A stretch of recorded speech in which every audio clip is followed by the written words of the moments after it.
j'essaie de réconcilier deux aspects du cinéma indien, les deux seuls que je connaisse hélas, des courts-métrages qui sont toujours très graves et puis des longs-métrages qui sont furieusement Bollywood, où on chante, on danse, il se passe des choses, mais complètement fantaisistes. Alors quand vous avez cessé généralement de faire des courts-métrages, vous devenez tous des Bollywoodiens parce que vous suivez une formation différente. Il n'y a comme pas réconciliation entre ces deux aspects du cinéma indien. C'est deux mondes à part, séparés. Yes, these are two separate worlds. It's very difficult, complicated answer for me because I grew up with those films. But today, as a filmmaker and as an artist, I feel that that type of cinema, it has basically failed the public of India in a way, because it no longer represents their life. It no longer has any connection to the human condition. It doesn't mean that you have to be sad and serious all the time, but it's just gone very far out into fantasy in this way. I think one sentence of theory I will give there, I think, is that I think the reason it is happening is because of the harshness of modernity in India today, that people need to escape, and there's song and dance, and that's all they want to see. They don't want to see truth. But I think that the people, the audience, are capable of watching better cinema, but they just don't get it, unfortunately. Le cinéma de Bollywood en réalité existe depuis très longtemps, de même qu'il y a sa variante tamoul qui se fait à Chennai, à Madras. Mais je voulais juste savoir, parce que vous mettez en scène justement cette jeune fille musulmane voilée qui est en même temps une certaine forme de modernité par rapport à cette jeune femme qui est plutôt esclave. Est-ce qu'il existe un cinéma musulman indien?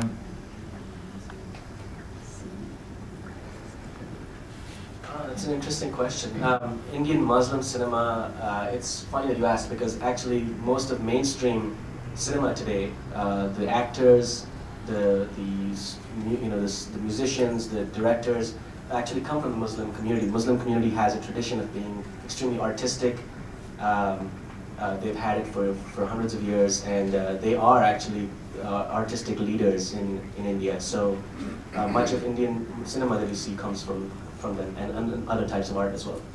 Vous avez choisi Andheri West parce que c'est le quartier des classes moyennes aisées, ou alors j'ai vu qu'il y a une adresse à Andheri West de vos, je ne sais pas si c'est producteur ou votre adresse. Ça c'est la première question.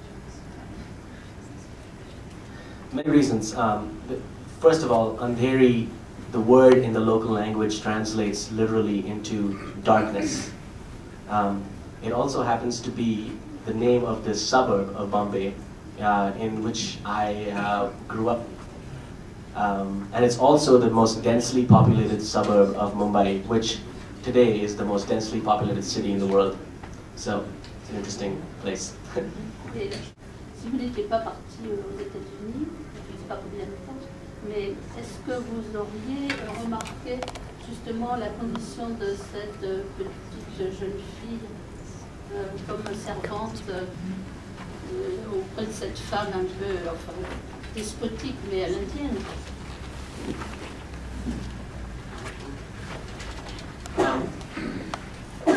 I think growing up in that part of the world, you do notice those things. But yeah, if you continue to live there, you become accustomed to them, and you can learn to ignore things.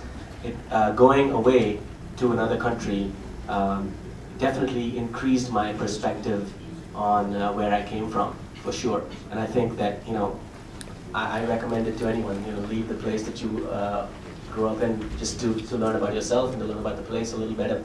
But I think I think it's possible to have perspective even while living there. But for me, it definitely helped. Je peux, Michel? Non, c'est pas vraiment une question qui est à la ville de Bombay, tout ça. D'après ce que vous avez dit, vous avez envie de montrer une certaine facette de la réalité. Moi, je me demande juste Pourquoi Bombay? Parce que je reviens de Delhi, par exemple, et des servantes comme ça qui servent des vieilles dames qui sont despotiques. Il y en a pas des millions en Inde, à mon avis, même si c'est pas la majorité, mais ça existe. Donc, premier truc. Et deuxième chose, ça va peut-être paraître bizarre, mais cet accident qui arrive avec le mari qui tombe du bus et qui meurt, et qui est en fait le déclencheur du retour de la fille chez la vieille dame, ce qui m'a choqué, c'est que c'est quelque chose qui est un peu banal, quoi, en Inde. C'est pas le truc le plus violent. Alors pour des Français, ça paraît très violent, mais en fait, c'est pas ce à quoi je m'attendais, quoi. À Bombay, je m'attendais à quelque chose de plus dramatique. Voilà. Des attentats comme il y a eu récemment à Bombay. Ouais, ou de la violence humaine, ou je sais pas.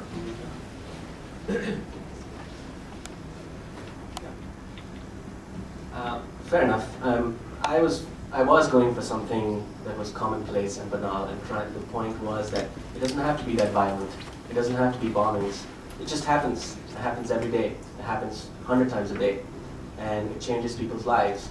And so I was really going for that common incident without much ado. Voilà. Merci. Merci beaucoup. On va passer maintenant à un programme Chanso, c'est tronçonneuse, voilà.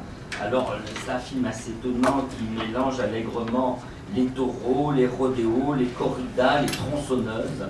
C'est une histoire assez étonnante en fait d'un bûcheron qui est en train de couper des arbres, heurter ces deux mondes en fait, celui de la taureau.